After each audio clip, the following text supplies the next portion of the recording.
Look, we're not gonna sit here and rewatch the whole trailer. Cause you just go watch it on the actual Battlefield channel if you want to.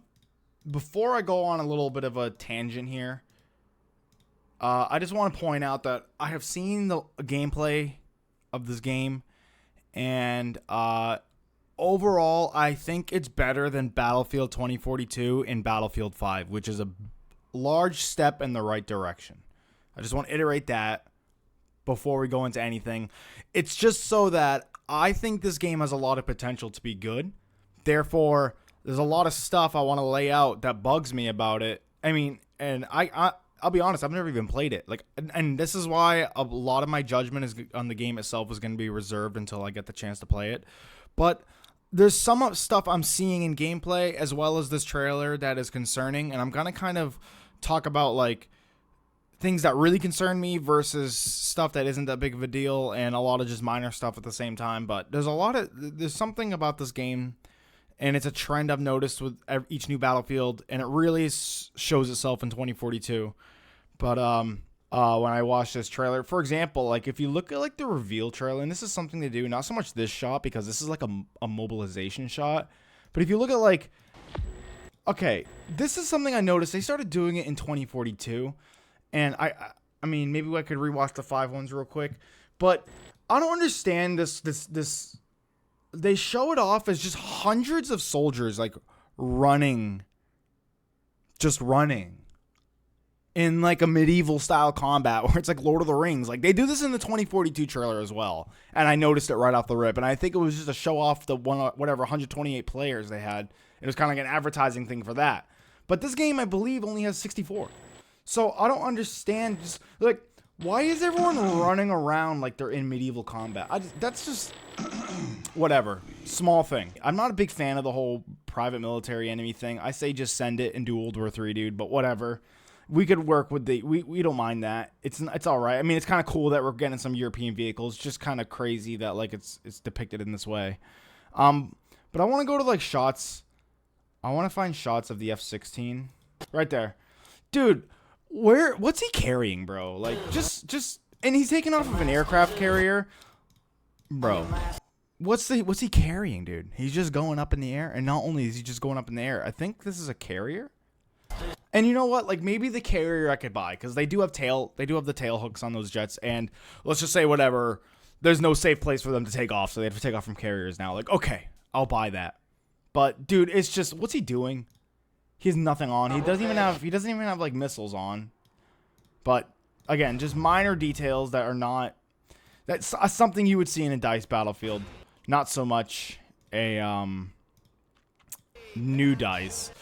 So look, like this is cool. I mean, that's a cool shot. I think the storming a beach is somewhere where the whole body's charging thing. Like, okay, I could see it a little bit more because you're trying to get from point A to point B as fast as you can. Cool shot. Like this is all awesome. Like I said, I'm cautiously optimistic for this game. Some stuff that you're not going to see that I really want to point out that I've noticed, like the UI or the HUD in the vehicles, the ground vehicles. I really hope that changes. Like, can we go back to where Battlefield 3 had like a semblance of realism with the scopes and everything with like the tanks, and then you look at like 2042 and it has this weird futuristic style. Like, I really hope they're bringing back like that. I don't want to say Battlefield's not realistic. You feel like you're in a war zone. Even if the stuff that's not realistic in this game, it suspends your disbelief enough to where you feel like you're just in a war zone. And that's something Battlefield's able to capture that not a lot of games can capture. And overall, like I like what I see. I'm excited, but I'm going to show you some clips from Battlefield 3. I've recently started playing Battlefield 3 again.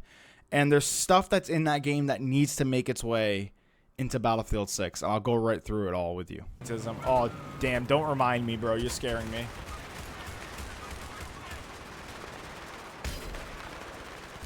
There's this, look at this level of like the screen shake, the particle effects. Like, it just feels so intense. Like, this isn't even in Battlefield 4.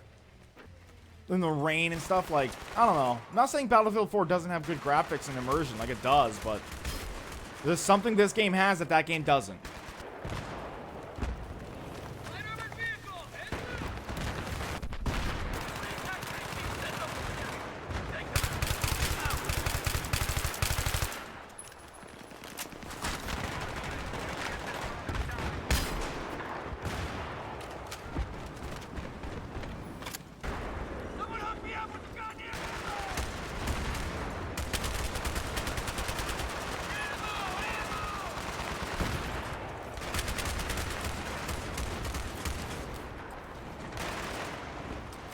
Here's the thing.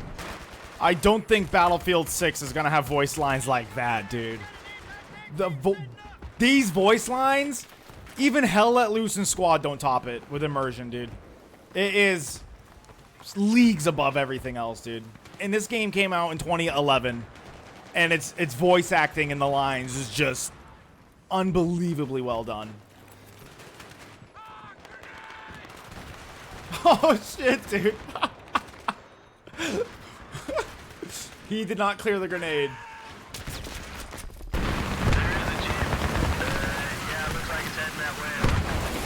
Hey, dude, the radio chatter is so much better. Like, that's the kind of radio chatter I want to hear.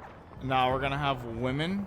Oh, I don't care if there's women. I just want the voice lines to be good. Just make the acting good. Like, the Battlefield 5 voice acting is not very good, especially on like the US players or the US characters. Like, it's not very good. Battlefield 1 had excellent voice lines. Excellent. Take a fight. Get out of here, Nedic.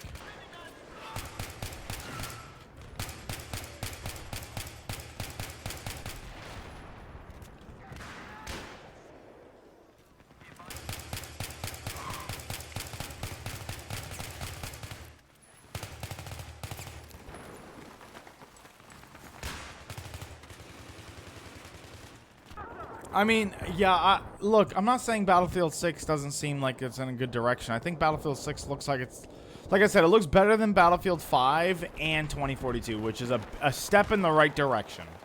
And so far from what I've seen, that's what I'll leave it at.